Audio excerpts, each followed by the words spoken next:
Keri Noble, born 1975, is an American singer-songwriter born in Fort Worth, Texas and raised in Detroit. Her father was a Baptist minister, and Noble sang in church as a child. She attended a local Assembly of God school for junior high and high school in Michigan. She began playing her own music in the Detroit area. After meeting Billy McLaughlin, she moved to Minneapolis, and in 2003 she signed with major label EMI. She has been compared to Norah Jones.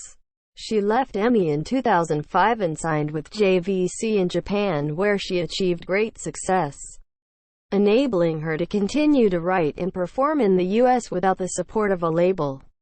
In 2008, Noble signed with Telarc Records in the United States and released a full-length album, self-titled, in February 2009.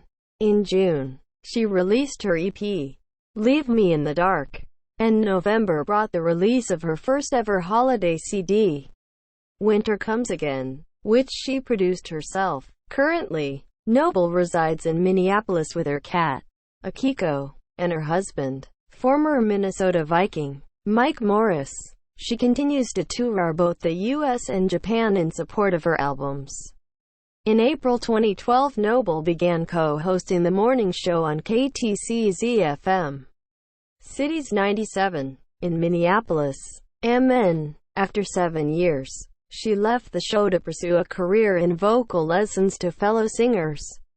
Noble's song If No One Will Listen has been covered by Kelly Clarkson and is featured on her album All I Ever Wanted. Albums, guest appearances.